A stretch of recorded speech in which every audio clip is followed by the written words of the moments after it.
Hi guys, welcome back to another video. So let's have a look at SynFutures or F token. As you can see, so the token got listed on the Binance, as you can see, with the seed tag applied, and because of that it went from, I believe, 42 million market cap to as high as like 81. That is like 2x in like couple of hours, as you can see, and that is like a massive like surge. As you can see, now the token has been trending even before the Binance listing, as you can see here, and I think the reason could be because it got listed on the upbit or something like that, as you can see. Now if we look at what it is really interesting because SynFutures is a leading decentralized protocol for perpetual futures.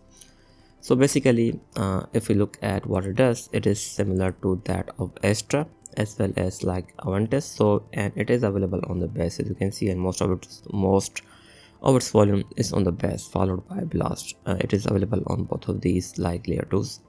Now it is directly competing against like AVNT, and it does have like, I would say, a higher volume than AVNT as well. So if we look at like the total volume on on SynFutures, it is at 330 billion, whereas on Aventus it is at 41 billion, as you can see. And if you look at the trades, it does have lower trades than like Aventus, so that is a bit concerning, I would say. But overall, they have been like doing really well as of now, and they are backed by Pantera, Polychain, Dragonfly, and they also have Bybit, Ventamute. So they do have like really strong, I would say, backers as well, and because of that the token has been doing really well. As of now, they have like perpetuals, Spot, and Cynthia, which is basically their AI bot, nothing more than that. So if we look at like their perpetuals, now the big difference between Aventus and SynFuture is that Aventus does offer like a pretty high leverage, and because of that I think it has been doing really well. So even if you look at like this BTC pair, they are offering like 75x, as you can see, whereas SynFuture is offering like 33%. So that is something, I think, that is where Aventus is like higher in terms of what they're offering on the base, as you can see here. Now the volume on like SynFuture is really high. If we look at ETH pair, it is at 192 million, whereas BTC it is at 178 million. And if we just open that exact same thing on Aventus, if you look here, Aventus has a volume of BTC pair, it is at 46 million, and whereas ETH it is at 125 million. Again, the volume on SynFuture is like higher, but again, if you look here, they do show that they offer 500x as well. So that is where I think Aventus does take a lead. But again, overall, it seems like that in terms of volume, there are like pretty big whales that are trading on SynFuture, and because of that, it could be doing really well. Now if we look at analytics, now the trading volume is doing really well. As you can see, we saw a massive dip back in September, but again, after that we had this massive surge for these different perpetual tokens such as Astra. There was MYX Finance, PancakeSwap, and I think all of that actually ended up helping as a SynFuture as well, and because of that the volume did see a massive like growth, as you can see.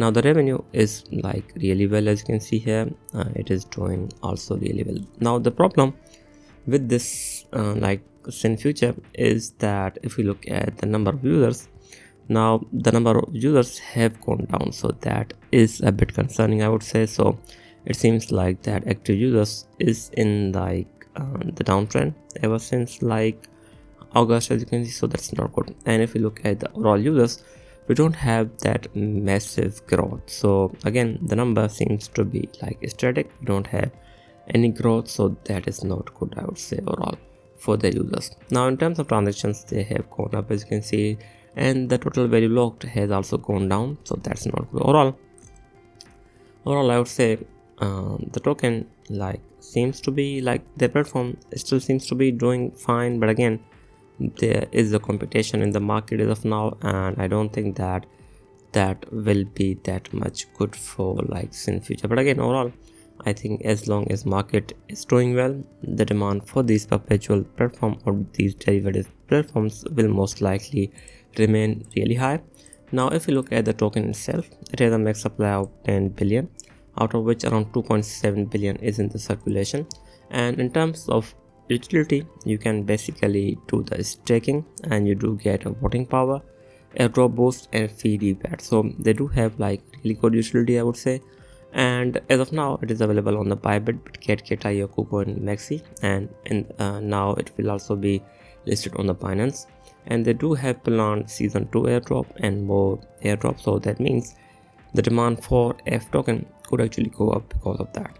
Now the problem with this token would be their token unlocks. So if you look here, the token launched back in December of 2024, and like starting from June they started giving their core contributors and backers like their allocations. And if you look here, the total allocations towards like backers and advisors is like 2.35 billion, so that is like 25%, I would say, and core contributors do get like 1.5 billion, 15% allocation.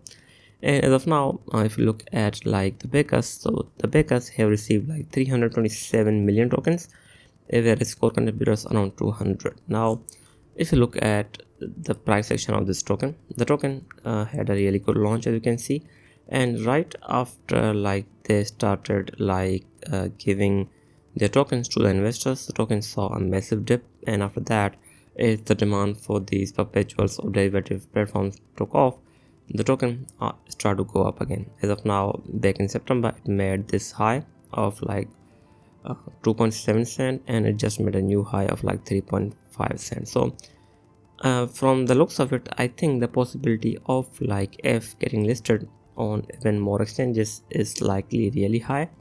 And if it gets listed on the Binance, on the Coinbase, I think it could be really big thing for SYN. But again, as of now, the token did get listed on a bit as well as Bithumb as well as Binance, so that does brings a lot of volume to the token. And as of now, it just made a new high. So if let's say if it doesn't go down as of now, and if it makes a new high, I think the possibility of F token hitting like, let's see, I think it can basically push as high as 5 cent. That's a possibility that I'm looking at as of now.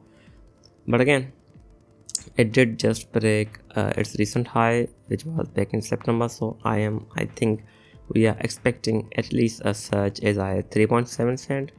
And if it doesn't reject on this like pretty strong distance, we could actually, I think we actually may see like a price jump as high as 5 cent. But again, the token does have like a really good sell pressure on a monthly basis, so it is better to avoid it, at least on a price like this. But again, the token does have a market cap of like 68 million, and if you look at AVNT or AVNT, that has a market cap of like 200 million. So again, I think SYN or the F could do 150, and after that it may actually see a massive like crash. But again, I think it can do, let's see, I think it can do like over 80% surge from now on. There is a possibility that I'm looking at, but again, getting it at this price could be a risky as well. But again, if you're planning to trade this token, I think it is just better to use like fib retracement from its low. So the best entries for this token I think are going to be somewhere around 2.1 or like 1.8 or even 1.3.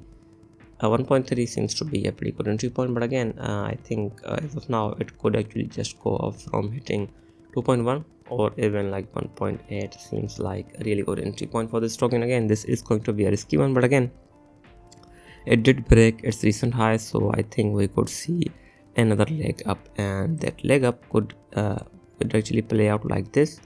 So we could see it do this. So that is what I'm looking at as of now. Anyways, thanks for watching. I will be back more. Thank you.